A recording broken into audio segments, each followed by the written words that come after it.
Hello, everybody. Can you hear me? If so, just let me know in chat. That would be great.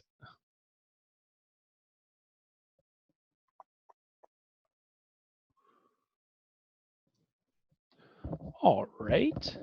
Awesome. Thank you, Roger. Thank you, Leonard. Thank you, Bob. Thank you, David. Thank you, Sheila. Thank you, Roni. Thank you, Gina. There's a lot of you. Okay. Thank you for getting back to me. Yeah, we're going to be starting shortly here. I'm just going to thank you, Mike. I think I'm just going to I just wanted to open up the lobby ahead of time because often we have a lot of people filter in slowly, and it's easier to just leave the lobby open and have people come in as they see fit than just start it right at the 1 o'clock note. I'm sure it's probably a different time for most of the people in here. We do have a pretty international audience at ACDSee, so lots of people. I think somebody was in here from Australia who mentioned a moment ago, and from Belgium. So there you go. It's really tough always picking a time frame that is like, because we're on the west coast of Canada, just above Seattle. So it's like picking a time that works for most people is really, it's a really hard thing to do. So just really curious, because, hi Robert, hi Ray, awesome. Hi, Uwe. I apologize if I'm mispronouncing that. Hi, John. Cool. Yeah, 6 a.m. Thursday. That sounds about right. Yeah. Where you were, yeah. So first of all, welcome to a ACDSee workshop. I'm not sure how many of you are new. I am curious though. So if you haven't participated in a workshop, let me know. And if you've been in a couple before, I'm also curious about that as well. Gina hasn't. All right. Still getting notifications on my other. Second, awesome. Okay, so you probably participated in the previous one. David's seen a lot of them. Yes, I remember you, David. Second time for Mike. Awesome. Sweet. Yeah. So this is many people's second or third workshop, which is cool. I'm really excited about that because it shows that there's a bit of retention for these and people are into them. Awesome. Yeah. And people are sort of flooding in as we get now. Just to let everyone know, we haven't actually started yet, but we will be soon. We're just doing some crowd work right now, guys. Yeah, so awesome. I'm stoked. Okay, so a couple things. Let's find them right now, actually, so I can link these. All right. First thing would be our YouTube channel. So I'm going to provide this, which I think is just Photo Studio, ACDSee Photo Studio. Let's see here, youtube.com. Yeah, awesome. So this is our YouTube channel. I am going to post this in the chat here, along with my email. So you guys can check out some of our other content. Okay, so we upload all of our workshops to our YouTube channel. I do. We had a couple weeks ago that was in regards to keywords and categories, which is on our YouTube channel, which probably a good number of you attended. Thank you for attending that.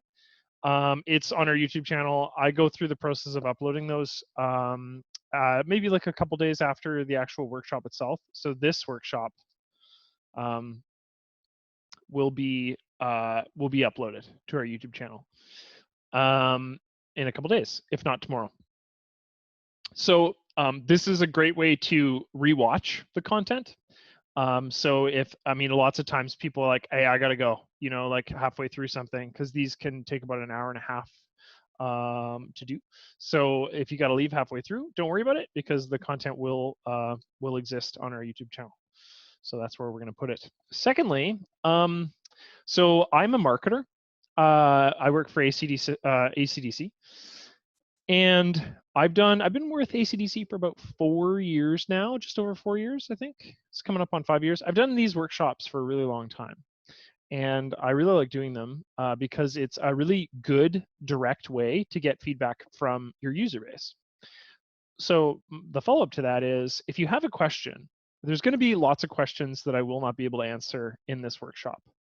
That's because I'm not a developer. I don't know the answers to all these things. And I'm actually not even a photographer. I'm a digital editor, a digital marketer. So I'm a graphic designer, and I use ACDSee for a lot of different methods. And one of which is to create like digital art, composition images, that sort of thing. But I know the product as well as I can, and I'm going to be teaching you guys how to use it. And if you have any questions or something, like I said, that I can't answer, please email me. Like I said, I put the email and our YouTube channel in the chat there. I really want to hear from you. If you have a question that I can answer, I can ask the developers. I'll do so. If you have a suggestion for either some degree of tutorial content, workshop content, or if you even have a suggestion like, hey, this is a tool or a feature that I'd really like to see within ACDSee, the software itself, please email me because I'm going to address your question, but I'm also going to send any feedback suggestions to our developers. So the way ACDSee works is we're kind of like a small to medium-sized company. I mean, we're not like Adobe, we don't have huge groups of developers. We have a fairly small development team that's mostly located in Victoria and other parts of the globe because we are semi-international. And we take people's suggestions seriously. We do. So if you have something that you want to see I got one of the ones that I always get is like, hey, I want to be able to, to be able to stitch together like landscape images, like panoramic images. So it's one that I get all the time, and I send that suggestion off to our developers. And basically, how that works is they will take that list, and if there's enough demand for something, they'll really put a lot of effort into trying to add it to the software. Oh, I'm sorry they had to cancel your trip, David. That stinks.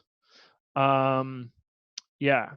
So, like I said, I mean, I was planning on going to Europe, and it kind of got canceled too. So, I feel like that's definitely the case for most people. No, we don't have the, Richard, to answer your question, we don't have the ability to stitch photos together. I mean, there's ways that you can sort of manipulate photos and sort of do the same thing in edit mode, but not a true like automated process. So if you want that, send me an email and I'll send it off to the developers. Anyway, I don't want to spend too much time on that. All I wanted to say is that there's going to be questions I don't know the answers to, in which case send me an email, right? That's why it's there. And if you have suggestions that you want to see in the product, I really like seeing those emails, just because it enables me to better provide the developers with more assets. Okay. So today I'm going to be doing a sort of an in-depth, it's actually going to be a two-part series because I realize there's actually a lot of content to cover. But I'm going to be talking about specifically develop mode and ACDSee, which is the fourth mode that exists on the top right-hand corner on our modal switch here in ACDSee. Develop mode, each mode within ACDSee has different functions. And the function of develop mode is to basically make adjustments to your images. And it specifies with adjustments to raw images. And this is a broad topic about making visual adjustments to raw images, which we're going to talk about today. But before I begin, if you have any questions, okay, there's a Q&A panel. Please use the Q&A panel if you have questions that come up during the discussion here. And like I said, I'll do my best to address them. I won't be able to answer every question just because we can't go that off topic. There's about almost 200 people in this workshop. So yeah, anyway, so let's begin. So so ACDSee is, like I said, it's broken into these sort of different modes, and we're going to be talking about develop mode today. I have two images in this folder, which is all we're going to need for this tutorial / this workshop today. One of which is a raw image, and one of which is a JPEG image. And the reason why I've chosen these two images is so we can talk about the file structure of writable and non-writable files, which we'll get into. I'm gonna just select my raw image here, and I'm actually gonna bring it into develop mode. So I'm gonna click on it and then click on the develop icon at the top, and that'll move us into, ooh, screen sharing is paused. Why would that be the case? Oops. One sec, let me figure out why this screen share is paused. That seems odd. Resume share. Okay. Can everyone see my screen, just out of curiosity? I just want to check now well before I continue. You can see it. Okay, weird. I don't know why it says that screen sharing is paused, but I guess just sound off in chat if you can't see anything for some reason. But yeah, basically right now, what you should be seeing is an image of a woman and her dog. Cool. Okay, hey, it's good to see you, Rudy. Thanks for stopping by. Okay, cool. All right, just everyone's, yeah, great. Okay, so that's good then. Okay, not worried about that. So I guess the first thing is I want to sort of focus about, so we've brought this image into develop mode. I guess the first thing I'd like to talk about is the UI, what you see, the user interface in develop mode. And then we're going to talk about, because I am going to break this workshop into 2 series. So we'll do one part today and another part in the next workshop. So we'll talk about what we're going to cover today as well. So in develop mode, all of the actual editing functions are located on the left-hand side, in which case we'll talk about each of those specific ones. Then we have the film strip, and then the info palette, and I have the ability to open up a properties panel on the left here, or on the right rather as well. It is paused. Okay, so that seems odd. I'm gonna yeah, just before I get going. Okay, let's just stop share and I'll restart it here. Okay. See if that fixes it. Sorry guys, I don't know what's going on here. I've never actually had that note. So share screen, share the ACDSee screen. Or no, share screen 2. Let's share that one. Yeah.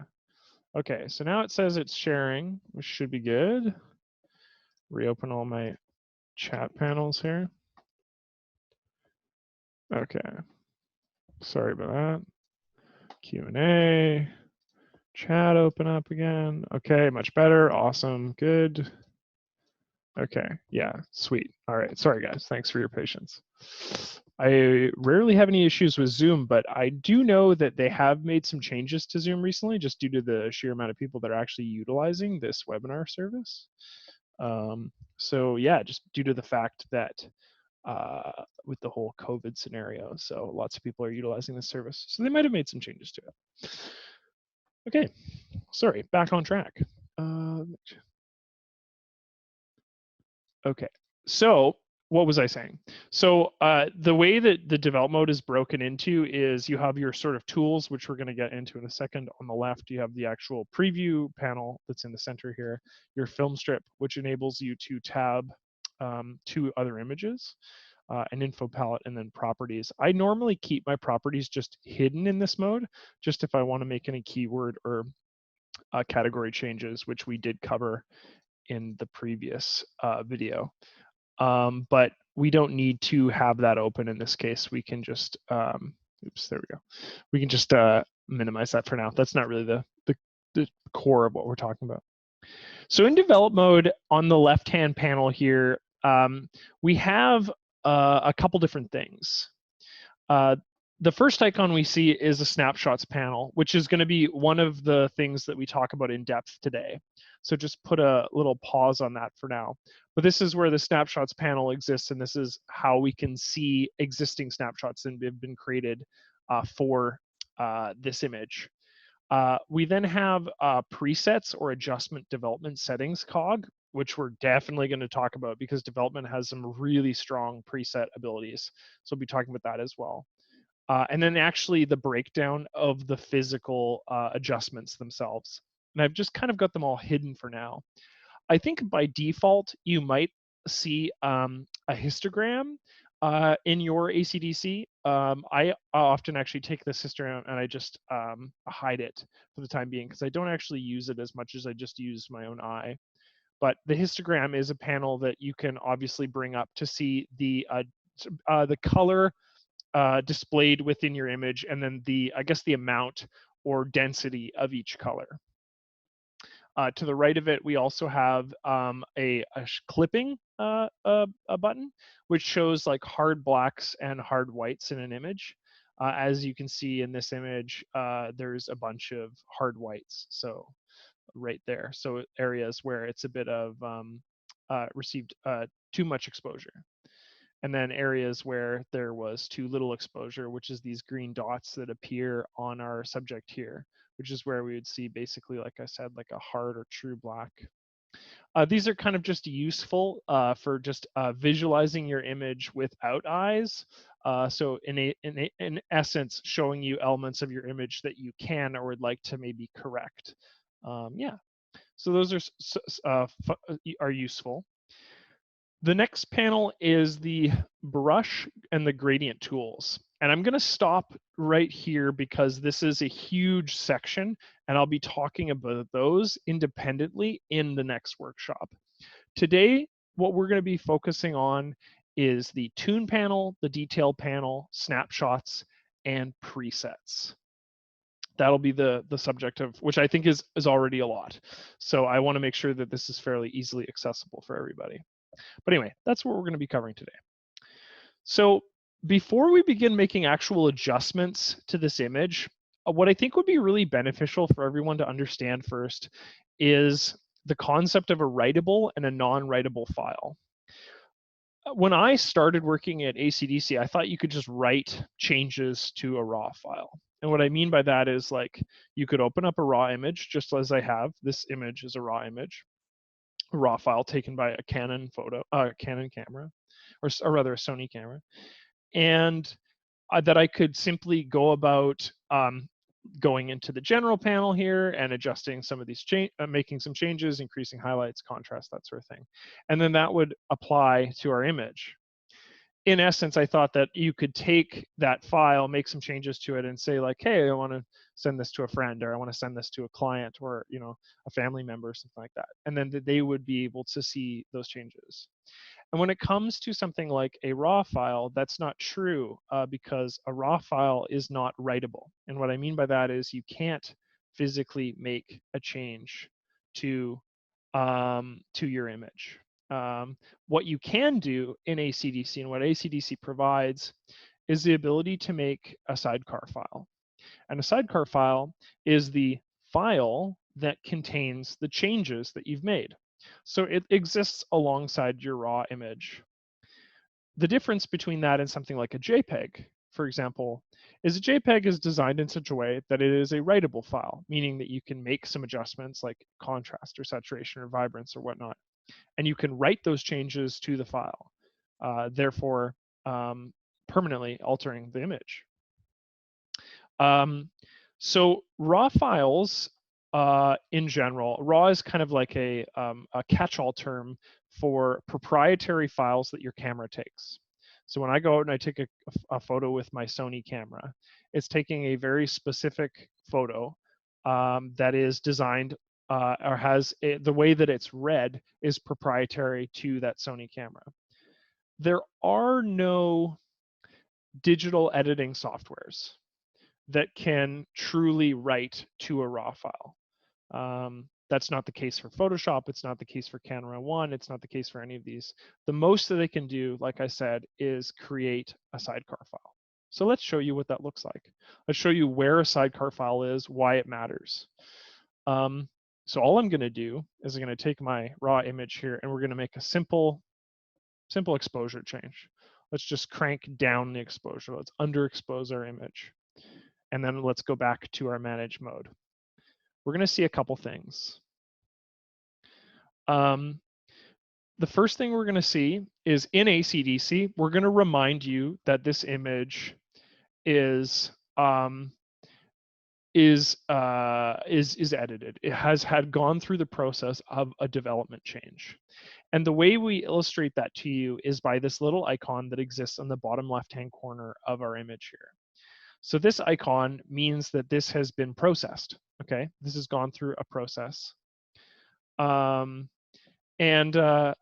I noticed that there's a couple people mentioning like, hey, there's certain camera models that I have that I don't have the ability to, um, in regards to maybe there might be in this case an unsupported camera model. And what I would recommend is going to our website and going to our list of like raw formats that we support. And what I'll do is I'll actually link that if I can here, because it is really relevant. This is mostly for, to answer this now before, right, raw formats. I think this is in, let's see here. Actually, let's just do this, list of formats, ACDSee. Do supported raw formats, there we are. I'm just gonna place this in here. We do update this all the time. So I just want to be careful to, add this and then say that this is something that whenever we release a new product or change the product in any way, we be mindful to update these things. So there's certain things that one can do, or certain formats that one can change. Okay. So as I was saying, all we've done here is we've taken this image, we've made a minor exposure change to it, and as you noticed, there's a little icon that appears on the bottom left-hand corner, which illustrates that this image has been adjusted. Okay. Like I said, this raw file cannot be written to. So what we have to do is we have to create this sidecar file, and this sidecar file contains those adjustments. In this case, that minor change of the exposure. So let's show you what that looks like. And I'm going to show you what that looks like by bringing open the the Finder window here, and we'll actually search for this image. I'm just going to go to my photos and find this exact folder, which is this one, April 21st. Okay, so what you should be seeing is our raw image, which is DSC 07711, and then an XMP profile. So this XMP is that sidecar file, which contains those raw adjustments.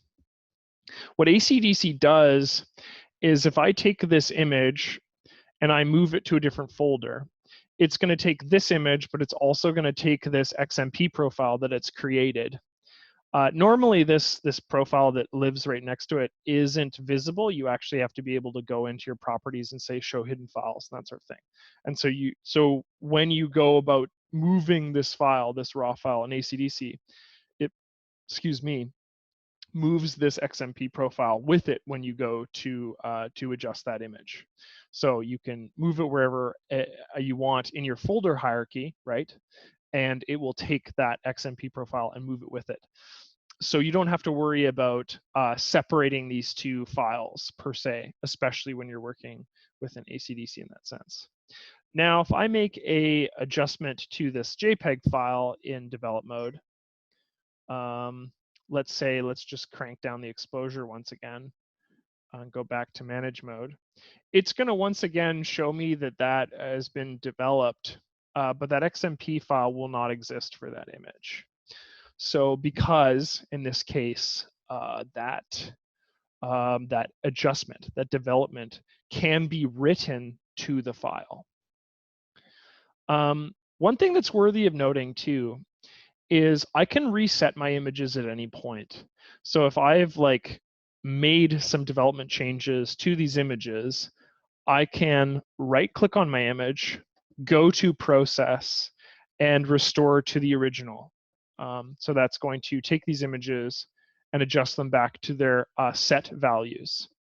That's going to clear out any sort of written information within that XMP profile. And in the case of this JPEG image, it's just going to remove any information that we've written to the file.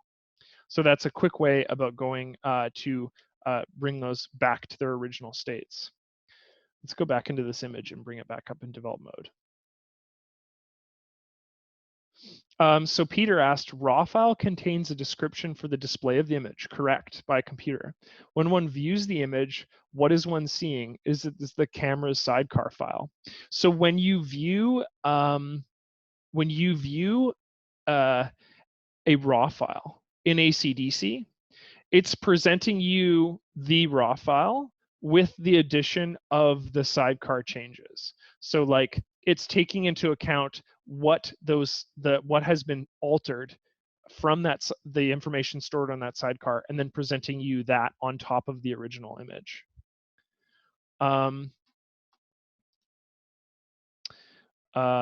Yeah, so that is exactly what's happening there. And the way that develop mode works in ACDSee is it's referred to as parametrically non-destructive. Many of you will be familiar with non-destructive changes. Unlike some of the functions of edit mode, where you make a change and it's hard, like it basically updates that image and then makes it so you cannot further, or you can continue to edit it, but you can't go back in essence. Every change that you make to an image in develop mode can be unmade or can be remade, and we can show that to you very easily. As you saw, I right-clicked on my image in manage mode and I reverted the process duct to the original file. But you can change individual sliders in this software. For example, I could reduce the exposure, I could crank the fill light, the contrast, the saturation. I change all these, and I can move away, so I can thus save those changes, right?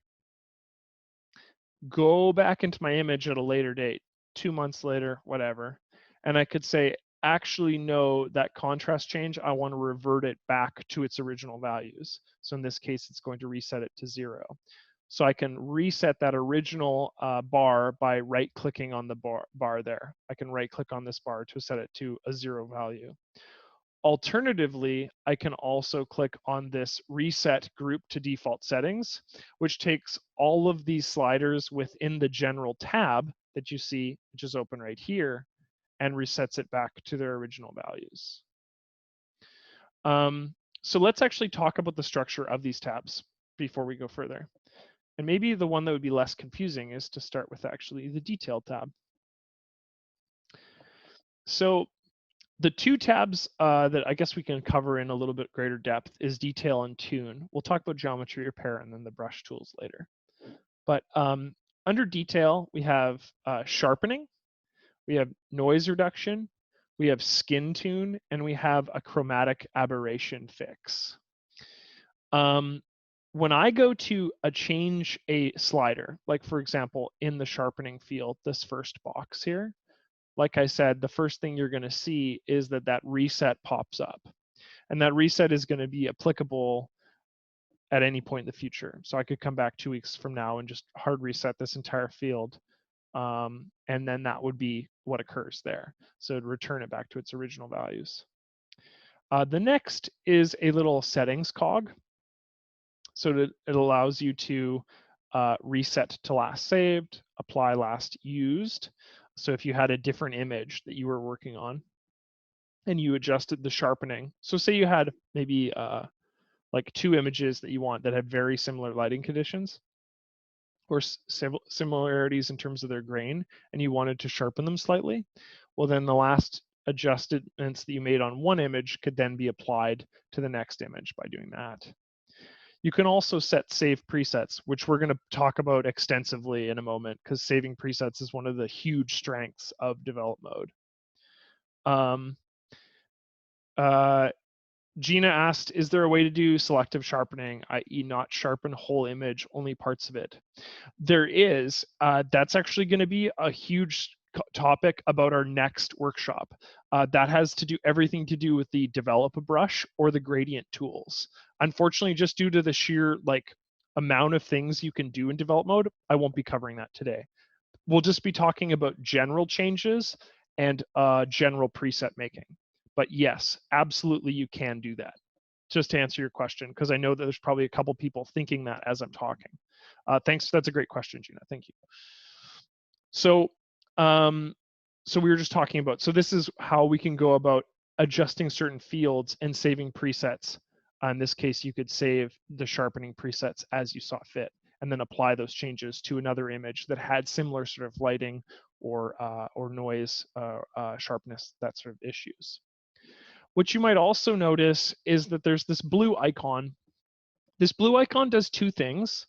It does indicate to us that there have been changes to this like field in general in regards to sharpening, but it also gives you the ability to restore, for display purposes, this field back to its original values. So let's just really nastily crank a bunch of these values so it's way over the top. Yeah, that's perfect. So I can maintain these values, which would be unlike resetting. I could simply reset this group and return it back to its original values.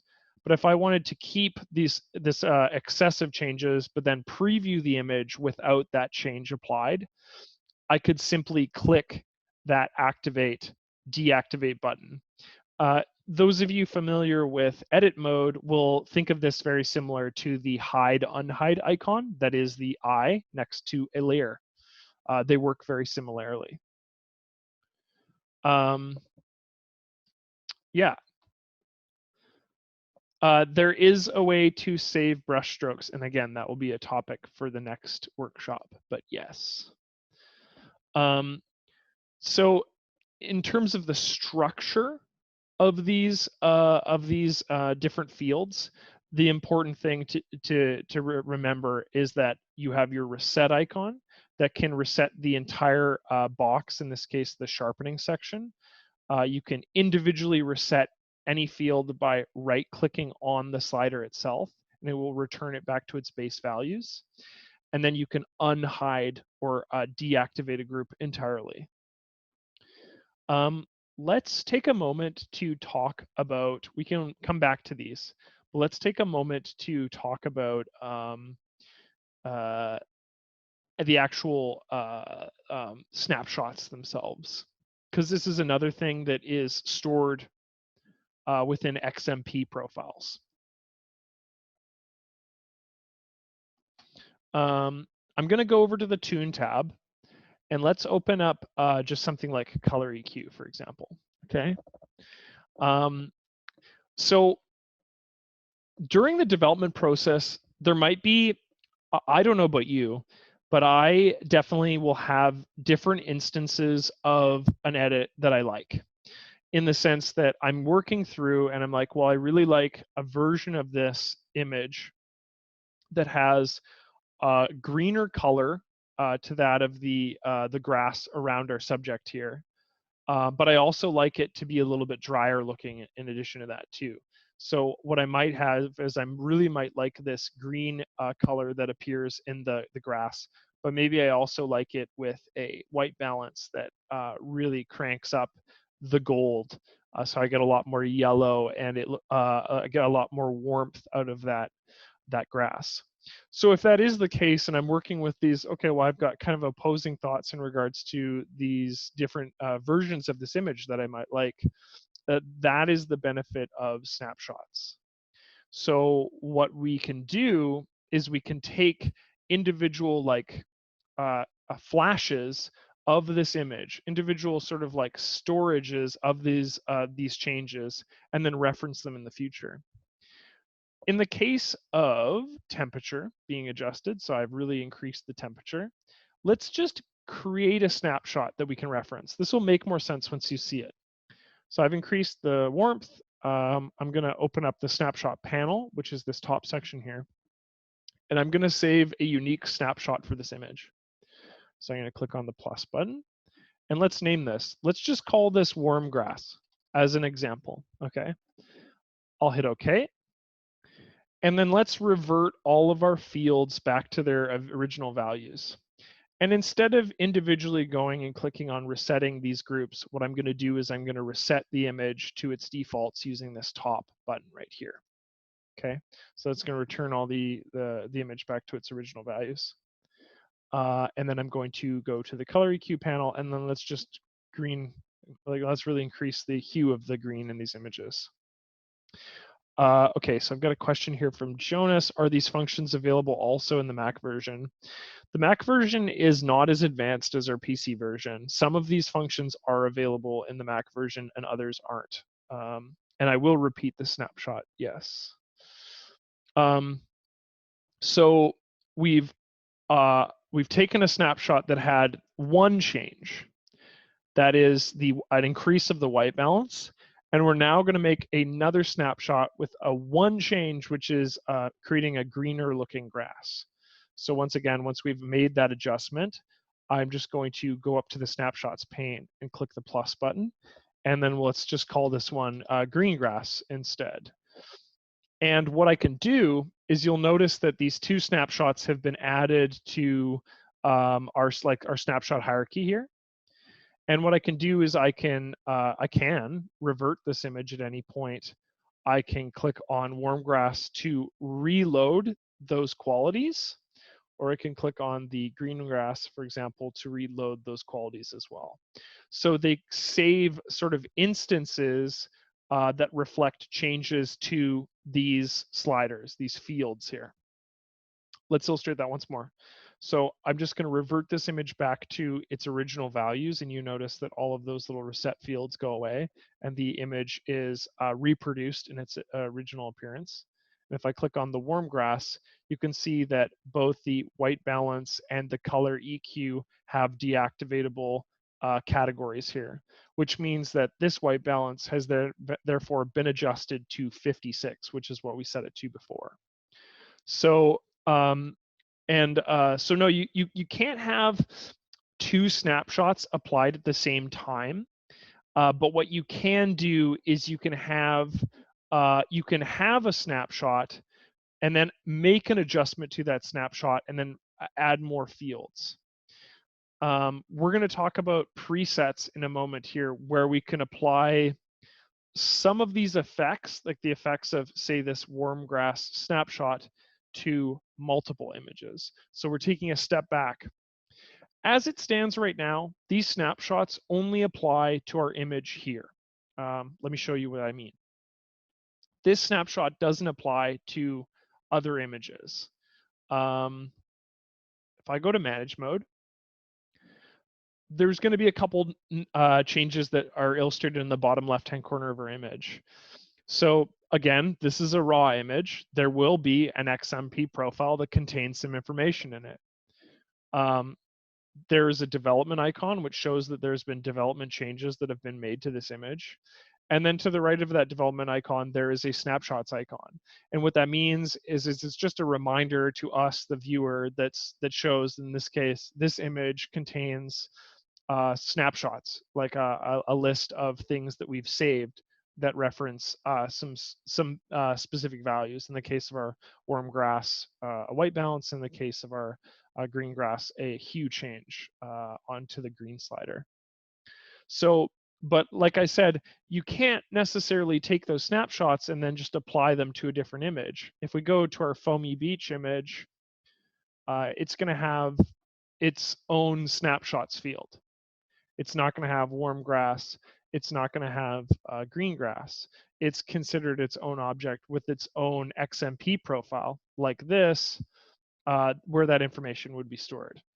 Now, we can take that information, like we can take those light EQ changes and white balance changes, and we can apply them to another image. We can do that by creating a preset.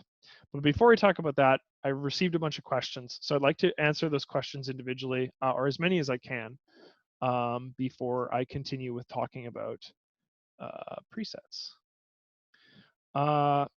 So one of a quick question in regards to manage mode is, can the thumbnail size be changed within the film strip? This film strip down here. I think if you, there may be a way to change it in the settings. I'm not sure if there's a way to actually, let's see, thumb strip. So if we were looking at this guy, thumbnail info, thumbnail spacing, that would add, doesn't necessarily allow you to increase. Oh no, yeah, you can increase. It looks like change the size of yeah. So you can change the ratio of the actual thumbnail itself, but it doesn't look like you can actually increase the size of the box. They're a set size. Hopefully that answers your question. but that would be within the options panel with an emphasis on the thumbnails. Yes, Tony, I am sorry you're having issues. You will be able to view this on our YouTube channel. Okay, Gert asked, depending on your settings of the tick marks in the tools options, raw, you will display the embedded JPEG in the raw file, pure file. I may have to send me an email in regards to that one. Let's see here. Yeah, we're going to be talking about preset momentarily.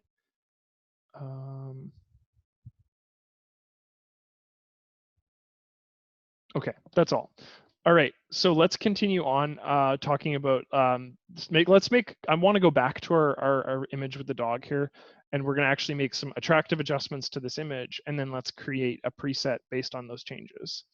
So I'm just going to click on this image. And we can actually, like I said, I'm going to use these snapshots. I might even make one more, but I do like the worm grass change to this image. There's some more I want to change to it, but it's definitely closer to what my eye saw when we took this image. It was definitely a little bit more rich in color. So let's make some attractive adjustments to this image. And then I want to go through the process of saving that content so that I can apply that change in bulk to other images. So I have my image here selected. Let's go through and make some adjustments. I think one of the things we definitely want right off the bat is I want to add a post-crop vignette. I want to add a, or darken around the edge. So post-crop vignette is this last option here. Depending on which way you pull the actual bar, it adjusts the vignetting. So if you draw it backwards, it will basically darken the edges of your image. And if you draw it forwards, it can correct images that have already dark vignetting that occurs on the outside. Obviously, the reverse would be true if you have frayed edges or that are overexposed. But in this case, I actually want the appearance of a vignette. That's good. So I'm going to reduce the strength of it to about -46. And let's just play around with the radius, see if we can get something that's closer to what. Ideally, what we can get is something that where we get a little bit of the radius coming in on the top of the image, not just on the edges. So let's see what we can get here. I don't want to go too aggressive on this. I just want a little bit of a change. So maybe a slight increase to about 57 is good.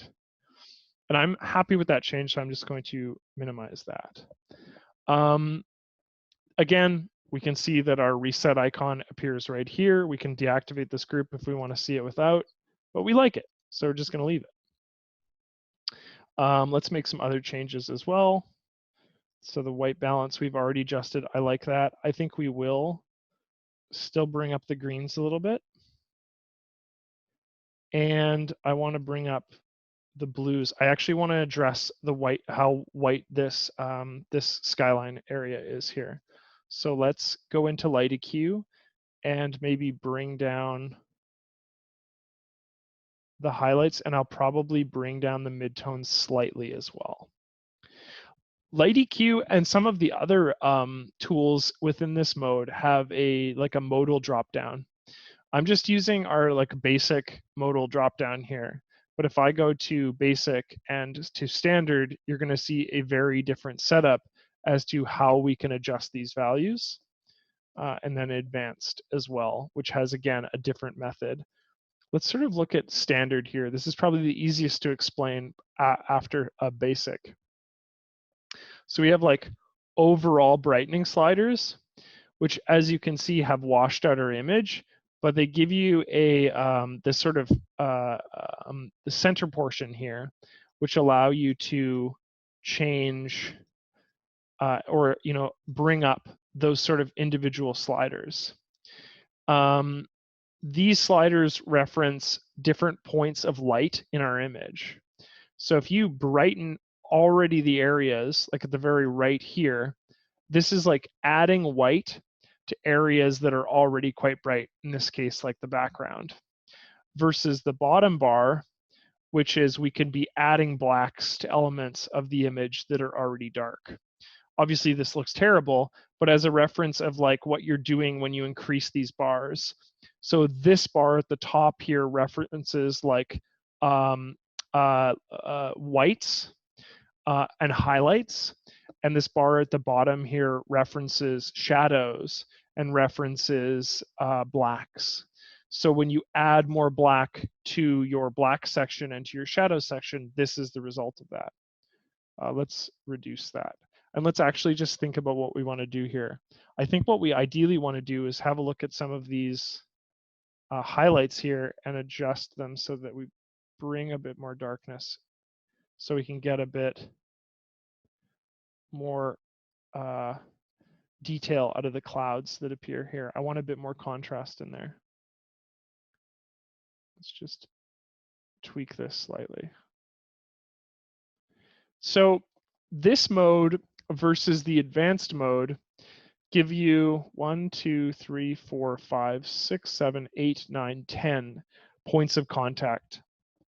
And I guess what that means is this really does just reference like how many points that you can actually increase in your image. Like if I was to bring up these sliders, right? You'll notice that it's really only just increasing this section right here, and also could be increasing a little bit of this section right here. Like the amount of white we can add is sort of been applied to 5 sliders versus what we see in basic, which in this case, if I want to increase these values, there's only 3 sliders. So when we go to increase these sliders or decrease these sliders, it's the tolerance is way higher on basic than it is on standard. Standard is refining the tolerance. It's being a little bit less tolerant as to where those changes are taking place in our image. And then advanced, for example, is very similar to the way that our standard function works, the difference being that instead of the 5 sliders that you see here and the 5 sliders that you see here, I believe there's actually like 100 sliders per this image. So this is absolutely the least tolerant, and the most minute changes can be made in this version versus the other one. And you'll actually notice too, when I like increase these values, the effect of them is much more subtle than that of standard or of or of basic modes. So you're getting a little bit more of a you're getting more sliders to tweak in that case, more areas where you can adjust. So I'm going to go through, and I think I'm gonna set it right here. Owen asked, is there a list of icons on the photo that is accessible, such as the snapshot one? I can list them right now. Having used the software, you'll definitely experience it. There's a couple different icons, but I believe there is a list. It's just going to be hidden within the help panel. But I'll list them right now. The one you saw was the development change. There's another icon that references an edit change. It's like a little pen icon. And then the other one that we saw there was the snapshot icon. And then the last icon, the 4th icon, is the metadata bin, which if you watched the previous workshop, or if you haven't had a chance, you can watch it on our YouTube channel. But when you go to make a change that would contain metadata, like I want to add a keyword to this image, it's going to show you a little pending metadata a box, which looks like 3 tires stacked on one another. And those are the 4 icons that you will see on the bottom left-hand corner of your image. One for development changes, one for pre-existing snapshots, one for editing changes, and one for held metadata. Okay.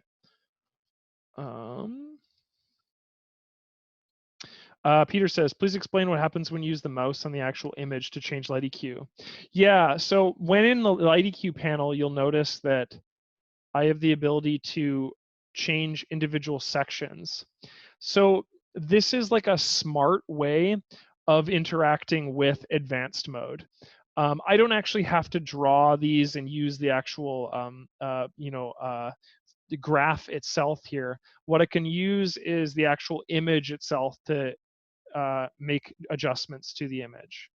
So if I wanted to darken these sections, I can right-click, right, to deal with the bottom section here, or I can left click to increase in the corresponding section. So you can utilize the function of the actual image itself and sort of just tweak accordingly. It's actually helpful for this area because in this case, what I want to do is I want to add darkness to the sky section so I get a little bit more contrast out of that. I don't want this to be as blown out as it is. So I can take this section, which is very clear, clearly in our highlights or whites area, click on it with the right mouse button, and then draw those values down. So this is a really good way of utilizing those same functions just from within the actual image. It might be more user-friendly for a lot of people. LightEQ is a really broad proprietary, it's our software, we designed it, way to interact with light in an image that's going to go way beyond that of a general exposure adjustment or a highlight adjustment that you'd have in another image or in another photo editor. It's dealing with all of these things in a different way other than just like a standard levels adjustment or a standard curves adjustment. This is sort of our unique tool for dealing with lighting in an image. So there you go. Okay. Philip asked, are there local adjustments with masking in develop? As I mentioned previously, masking is dealt with using the brushes. We will be covering these. I just can't cover them in this workshop because there's a lot to talk about. I'd like to start talking about presets, but if you join us for our next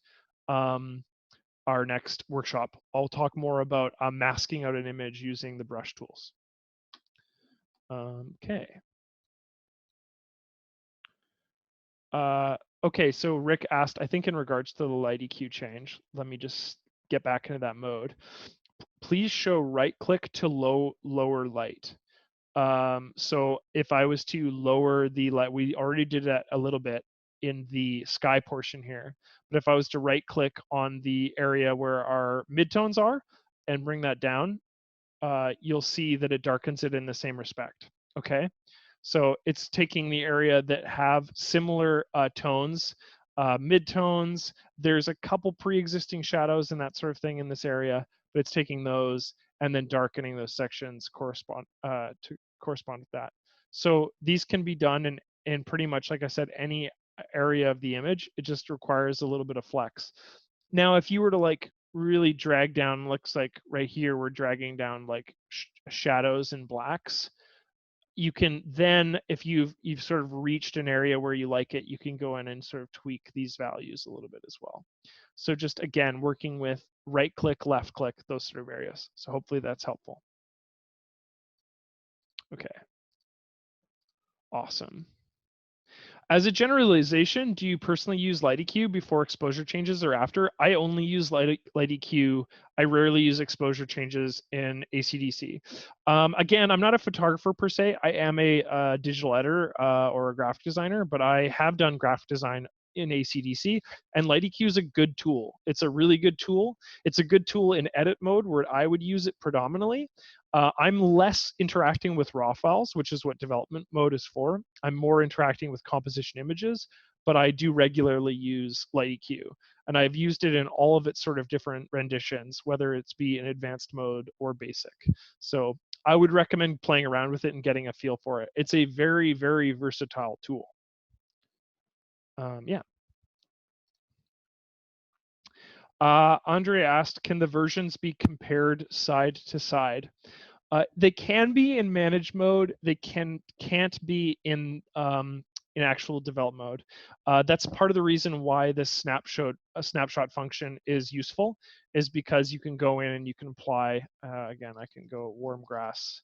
I'll just add ++ if it'll allow me to add a, and I can sort of compare the two with that function, but side per side, not within this mode, unfortunately. Yeah. Okay, Rick asked, can you explain how to sharpen correctly in develop mode? Never used it. Well, that's great, because actually we were going to talk about that next.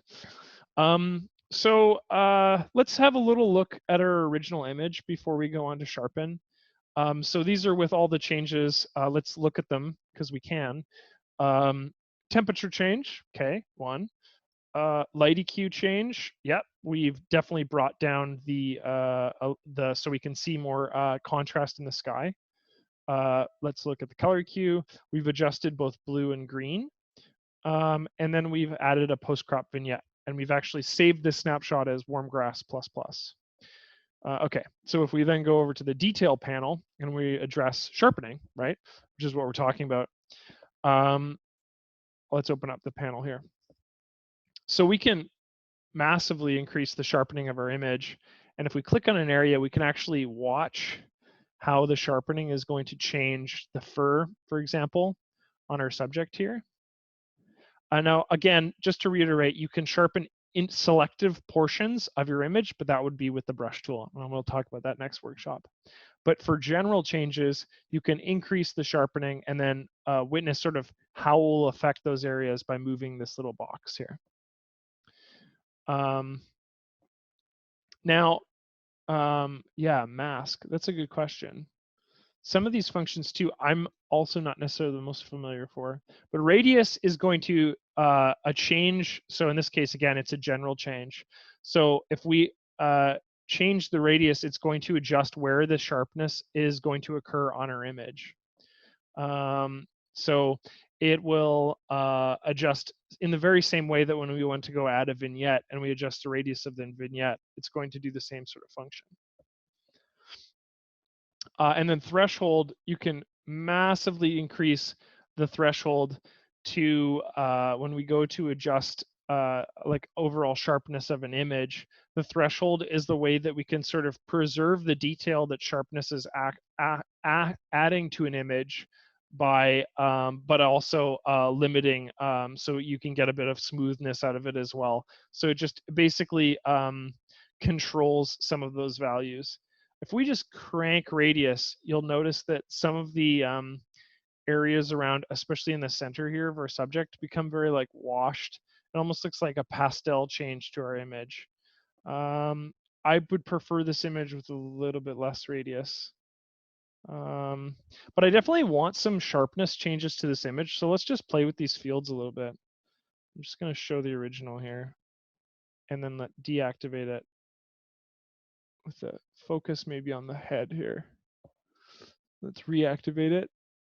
The amount of sharpness that is added to the eye and the mouth area is pretty incredible. So that's cranked. If we increase, there we go.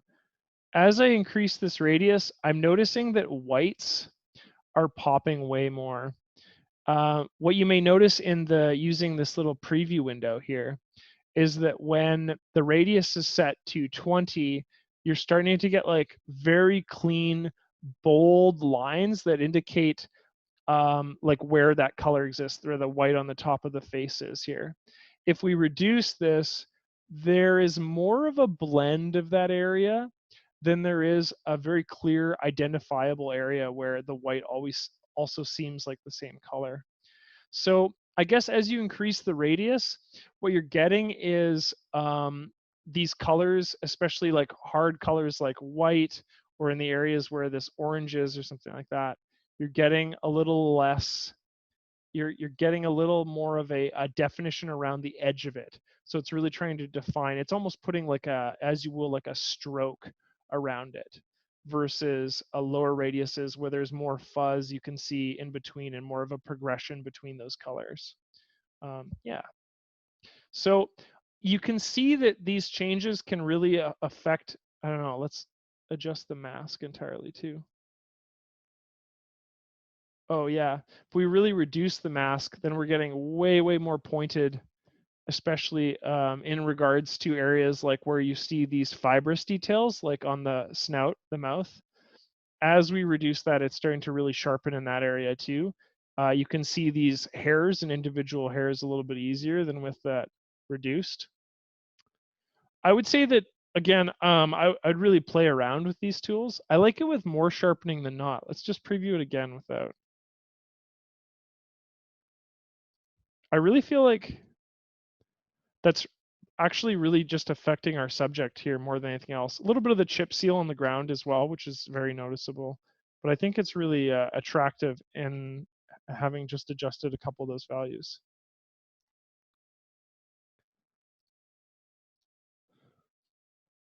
Let's take a look at this question. Raj asked, basically, under what circumstances ACDSee is best compared to other tools?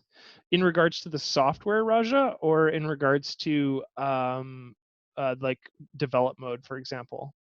I guess I can answer both of those things. ACDSee is a digital asset management tool that also happens to be a powerful editor. So the reason why ACDSee exists, and part of the reason why people utilize the software, is because it's very useful from a standpoint of being able to take massive collections of images and approachably, basically categorize and catalog those images. That's why ACDSee exists. So as it's been developed outwards to do other things. We're talking about today, which is the development function of it versus like the editing function of it. The development function was sort of added so that you could take that management function, those functions of cataloging, rating, keywords, applying all of these sort of database changes to your images, but then taking those images and actually tweaking them, adjusting the values. Like in this case, we're talking about adjusting sharpness and some of our tune adjustments that we've made in this one. So from a standpoint, it's a very powerful digital management software that also comes with the ability to make, in this case, raw development, in addition to layered changes within editor. It's a layered editor. Now, why you'd use development over edit mode, if that was your question, you use development to develop raw images and to make non-destructive parametric edits to your images. Everything I've done so far in develop mode is non-permanent. Like everything. I've never destroyed my image. I haven't done anything because all I've been doing is working with this XMP profile. I am creating a adjustments that can be undone, can be redone, can be further adjusted at any point in the future, because all this document is a list of numbers and values that pertain to the things that we've adjusted in these areas. So when we say I want a sharpness of 0 versus a sharpness of 89, I'm essentially affecting a number that exists within this document that you move whenever you move this image within ACDSee. So develop mode is hugely non-destructive. It's so not destructive. You can do anything to your image here and then apply that to any other image. And it's just never going to adjust the original file. It's never going to, and this also it does apply to writable files like JPEGs, where you can fundamentally change the image. You can, again, revert these changes at any point, undo anything, all of that is possible. So non-destructive editor. Hopefully that answers your question. Okay. Oh man, all the questions in the world. And just one more reminder, I'm not going to be able to get to all these questions, so please send me an email if I've left you unanswered for some reason. Okay, I have answered that one. Yeah. Okay. Yes, you're welcome, Raja. Thank you for the question. Sorry, I couldn't be more specific about it.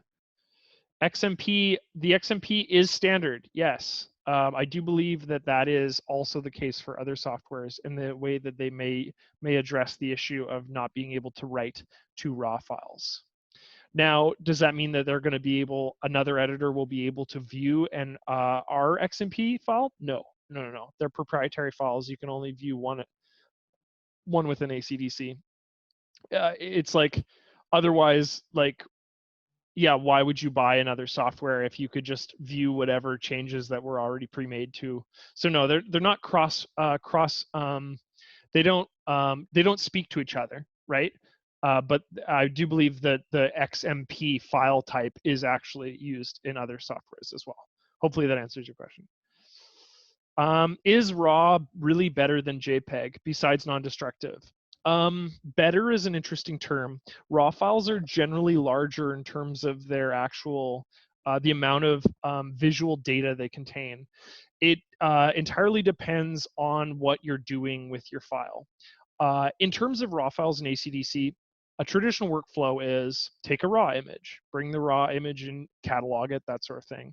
Bring it into development, go through a development cycle, and save down your image for your customer or client as another file type, which would traditionally be JPEG, PNG, or TIFF file.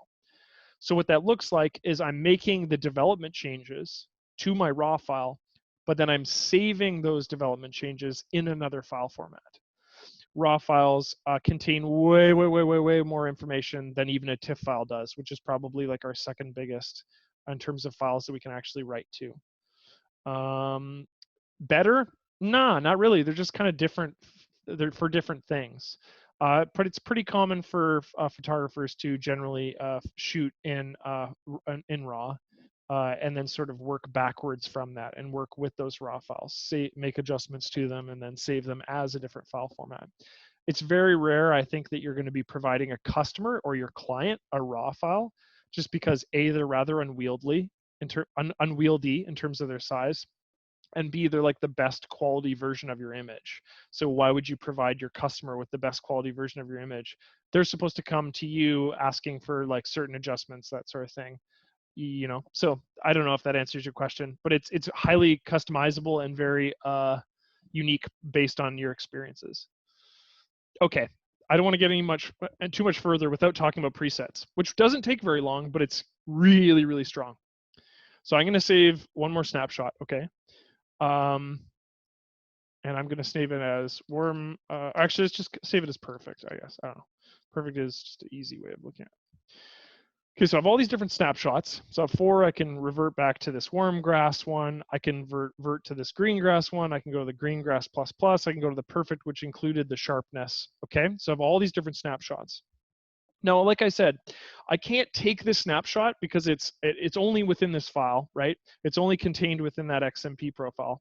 But what I can do is I can save a preset, and I can apply that preset to other images. So let's do that. Let's go to the adjustment development setting and then go to save a preset. Now, on each of these cogs, you can save an individual preset. So if you really like your white balance and you want to save it, you can hit that cog. If you really like your light EQ, you can hit that cog. But if you want to save absolutely everything that is contained within this, you hit the big cog up at the top and you go save preset. So what I'm going to do is I'm going to save all my detail changes and all my tune changes, and we're going to apply this adjustment to more images, to other images in our manage section. So I'm going to click save preset. Also, I appreciate there's some of you that are answering questions based on your own experiences and that sort of thing. I appreciate that that's happening in the chat. Sorry, I can't answer more questions. So when I hit save preset from that big cog wheel up at the top here, okay, I can individually select the areas that I want to save. Okay, so in the case of white balance, I could say, okay, I want to save white balance. So I'd go in, then I would find white balance right here, and I want to save light EQ. So I'll find that guy right here. Where is it here? Light EQ, and I could select color EQ from here. But if your image, like I said, has all the changes that we want, and we're not omitting any changes, we're just being inclusive, we can just select everything because we didn't make any changes to the photo effects. So it's just going to leave it as is. So if we just select all, right, we're going to get everything that we want because everything we want has been made to our image and nothing extra. Okay. So instead of just individually selecting them, which we absolutely can, because maybe the case was we wanted light EQ, but we also wanted fill light, but we didn't want to include that vibrance change that we made. Maybe we didn't like that one. So maybe we don't click that box. But that's not the case because we just like everything we've done. So I'm just going to select all, and we're going to name this preset. And we're going to name this preset, I don't know, beach. This was taken in autumn. So I'm just going to write beach autumn. Let's see if it allows me to get away with a hyphen. I hit OK. Settings saved to presets, beach autumn. Awesome. So I'm going to apply this preset to other images. I can run this preset on any image I want. So if I go over to, back to manage mode, okay? If I click on this image, for example, and go to process, let's see here, presets, apply preset, I can use that beach autumn that we created, and it's going to run that same change on this image. So that contains all of those adjustments, the light, white balance, the adjustments of the greens, adding noise, as you can see in this image. But you go like, well, what did you do, Adam? I mean, I can just simply have clicked into the image and done that within develop mode. Well, that's great, but that's only one image. The beauty of this, okay, is if I go into another folder, and that contains a huge number of images. I'm just going to change the view method to thumbnails. All these images. I can select, say, the first, I don't know, 10 images in here, okay? I can go over to our batch function, right at the top here in manage mode, go to batch develop, and right there, the very top, is our most recent batch preset that we've made. That preset that we've made with the light EQ changes, the sharpening changes, that sort of thing. And so what this allows us to do is take that snapshot, per se, that we've created and move it so that we can now produce those changes on other images. So now I can run develop on all of our images here, all of my JPEGs. And you'll notice as this process runs through, that little development icon appears on the left of our image here. And we're starting to see that slowly be applied to all of our images in this batch. So that individual change that we made can be applied to a whole selection of images. I mean, this is super cool because, again, these are totally non-destructive changes, right? Like I can right click on one of these images like this last one here, go over to process, restore to original. Done. No worries, right? So I can go into this image that I've run this batch development on, go into develop mode and say, you know what? I don't want the post crop vignette. Great. This image looks awesome. You know? So I can take all these images, run a preset on them, and then change individual sliders as I see fit. So batch development is a huge part of developing these presets in develop mode.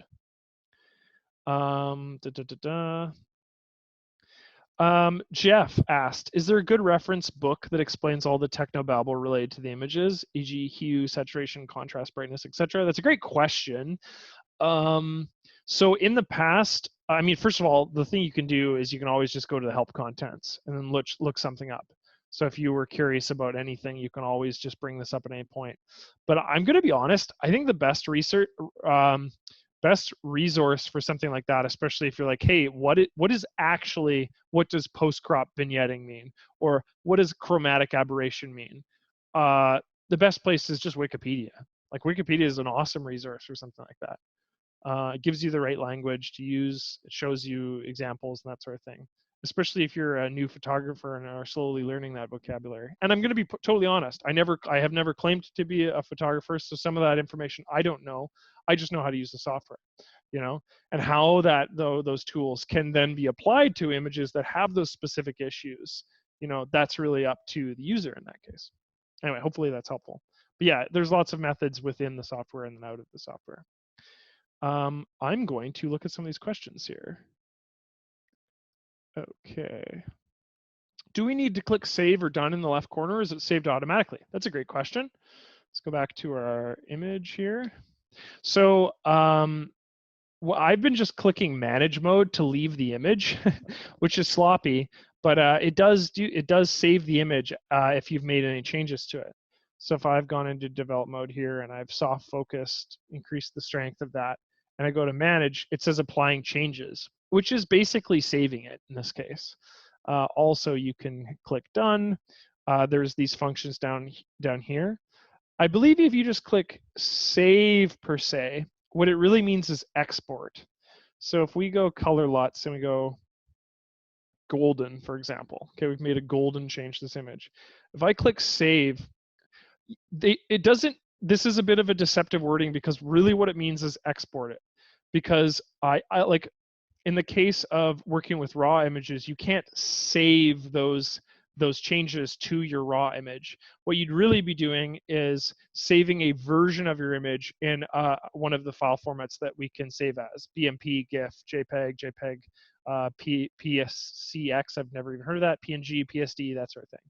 So you can save those file formats with the save function. But if you had just wanted to functionally if you wanted to save your changes that you've made along the way, in the same sense that when I go to click manage mode, you can just hit done and it'll apply the changes to the image in the same way that moving to another image did. The way that I was able to mimic that was because I was actually clicking on, in this case, manage, and then it will automatically save those changes as you leave. Difference between save as and save a copy. I think save a copy will just literally replicate the image. Let's see here. I'm curious what it does with a raw image. I think in this case, it just brings up a similar function. Oh yeah, save as JPEG. Well, let's do it. I'm curious. Save as a copy probably will save it with the development changes. That's what my guess would be. Okay, versus, I'm learning this now too. Save as, and we'll save it also as a JPEG. Let's save this one -2 and also as a JPEG. And let's see what happens. Yeah, they're very similar. I'm not sure what the difference is between those two. I'd have to ask the developers. There probably is a reason. I don't know it. If you're really curious about that, shoot me an email and I will find out with the developers. Raja, when to use ACDSee versus Capture One? I don't know what you use Capture One for, but I do know that in ACDSee, what you can do is you can go into the manage mode and you can set up a external editor. So if you like ACDSee from the standpoint of using it as a digital asset manager, but you like Capture One for a couple specific processes that it has, we'll just use the external editor and then open up your image in Capture One, make the changes, save it, and bring it back and do your management within ACDSee. There is a video on our tutorial channel about external editors. Okay, that's done. Talked about that. Okay, what happens if you moved a raw file from outside ACDSee? Would it move the sidecar file as well? That's a great question. It wouldn't move the sidecar file. This is really important. Now, that being said, the default state, okay, is this sidecar file is not normally visible. So you wouldn't really see that here. So if I go into properties, yeah, I've got read only. Okay. But you, especially when you're doing development work, you really do want to be moving those within ACDSee. If I move this raw file to a different folder, okay, and I didn't also include this XMP profile, you're not gonna be able to make those. It's not gonna see those changes basically. Now that being said, you can still move this XMP profile at a later date, and then they would re-show up in ACDSee that okay, there's the same. They just need to be pathed in the same way. So if you're going to move those using Windows instead of ACDSee, just make sure to click on both images, or else it won't be visible in essence. Yeah. But anytime you move a raw image in ACDSee to a different location in the hierarchy, okay? So if I was to move this image to, I'm gonna just make a test folder right now, okay? Test folder, let's call it test folder. If I move this image to test folder using the ACDSee hierarchy, okay?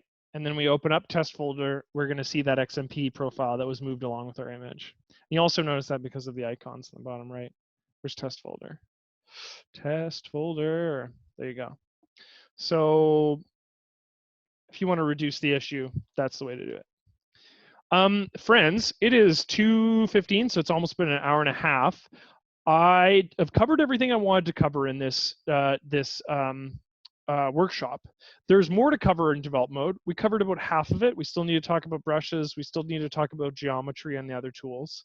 And there are going to be other things that are going to come up in our next workshop. Please sign up for that workshop. It's on our workshop page, just the same way that you signed up for this one. I'm going to put this on YouTube so that you can see it in the next couple days. And I'm sure that there's questions, like I said, that I haven't been able to get to. I've been trying to get to them as I go. Please send me an email. I will respond to you. I will get back to you. I'm going to, per se, close off the workshop, but I'm still going to take a look at some of these questions and answer them as I can. But just to let you know that we have covered the topic, the width of the actual workshop itself. Dennis, thank you so much for coming. I appreciate that. Okay, if I looked in my image, thank you, Rick.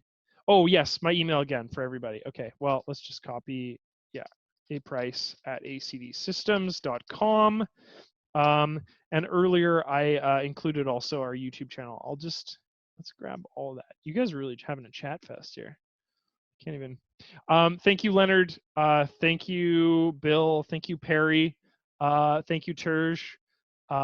Thank you, Freddie and Rudy. It's good to see you again, Rudy. Thank you, Mark. Thank you, Roger. Thank you, Asasku. Asasku. Yeah. That's a name I haven't. I had a landlord by the name of that name. Tommy. And I probably butchered it. My apologies. Thank you, Paul. Thank you, Massimo. Thank you, Witold. Thank you, Long. Like I said, I'll have this up on the next couple days so you guys can rewatch it. Man, I really appreciate it. Everyone's awesome. The next lesson is going to be, okay, oh, that's actually a good point. The next lesson will be with Alec Watson. It's going to be only to ACDSee Gold members. If you don't have gold, you can get it on ACD on our like a little sign-in section called ACDID. And then the actual next public one will be, I believe, is May 12th, I think is the intended date of it. So it's in a couple weeks. Just to ACDSee Gold is like it's a subscription. It gives you access to unique workshops like the one I talked about with Alec, unique tutorial videos, and a bunch of other content. You can find that just on our website. It's just sign in the way you'd sign into our sign in to view your apps and that sort of thing. Yeah. It is currently only, I think, set up for English users. And the reason why is because of the workshops and the tutorial content we couldn't translate into other languages. So we didn't feel that it was worth but again, if you speak English, you can just set it up as a English account. Again, lots of these things I'm not super familiar with, but that was the intended purpose. But yes, thank you, Ray. Thank you, Terry. Thank you, Freddie. Thank you, Dimitri. Thank you, Brian. Thank you, Linda. Awesome. Okay, let's take a look at some of these last questions before. Okay, if I look at an image in folder in Windows, I can see the developed. What is that called? That's a great question, Peter. That's a developer question, not an Atom question, but I believe that might be unique to your system, and it would contain probably those XMP profiles, but I'm not entirely sure. I can find out for you, though. Where do you get more color LUTs? Oh, it's full of JPEG files. Yeah, shoot me an email. I have no idea. I can find out for you, though. I just don't know. Thank you, Dan. Thank you, Jay. Where do you get more color LUTs? So we have a bunch, obviously by default, that are set up in the. You can make color LUTs in ACDSee 2019, and the way that they're made is you go into edit mode, and you can actually. I'll show you. It's really cool. You can make them, but as for getting LUTs, you just have to look them up. There's lots of free websites online that have them. But you have to be very specific because LUTs can only be, there's only three formats that ACDSee can upload, 3DL and cube files. Okay, so the way you can make a LUT in ACDSee though is just in edit mode. You add a bunch of layers. I've added a vibrance change, a light EQ change, and a white balance change, say. If I like these adjustments, you can simply go up to, I believe, layer, and see here. tool. Oh no, tools create LUT, and then you can just create a LUT based on your adjustment layers. So if you were like, hey, I like my vibrance, I like my light EQ, I like my white balance, I can change these and call this like, I don't know, very blue, for example. Save it as a 3D or cube file, save it, gives you a saving location. Let's call it very blue.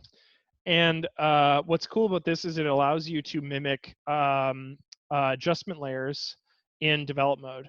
So if I then wanted to apply this change to another image, like the image we were working with today, we can go into the pictures folder, find our raw file that we had, which is in, oh, right, we moved it into the test folder.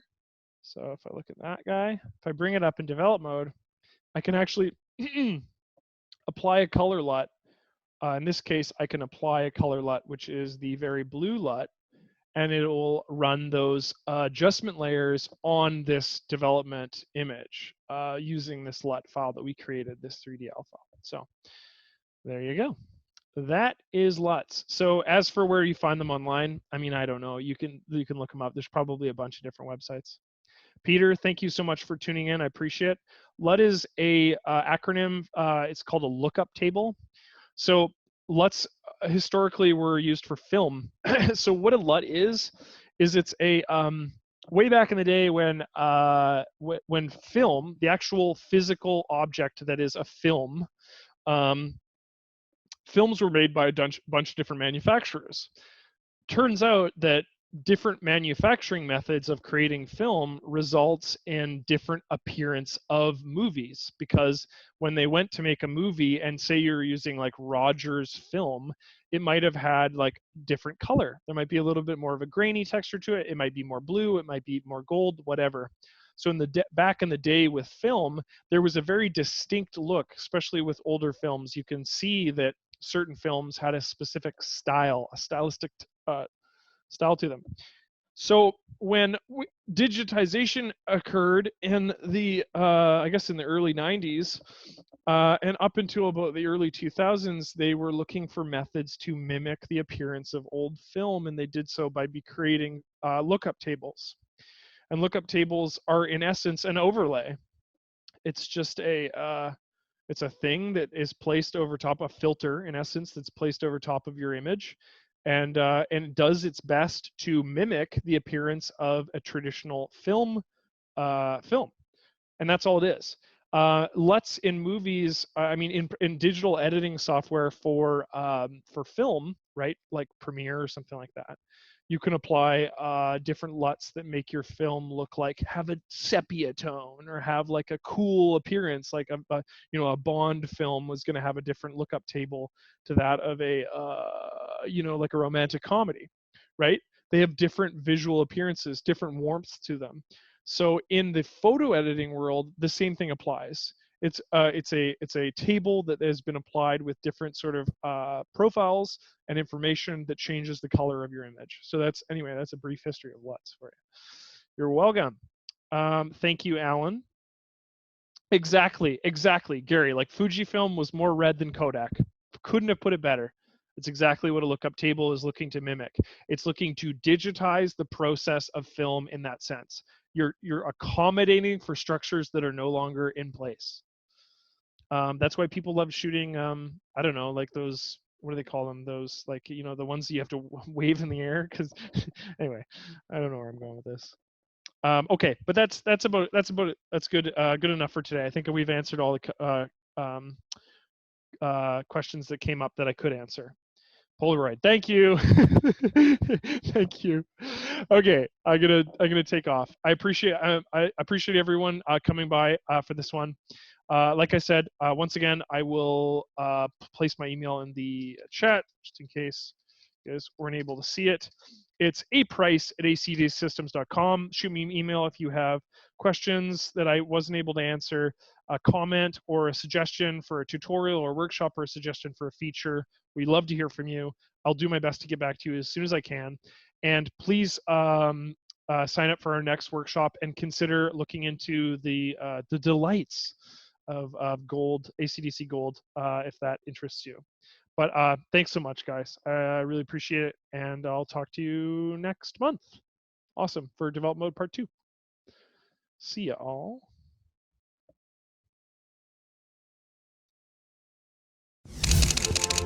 you.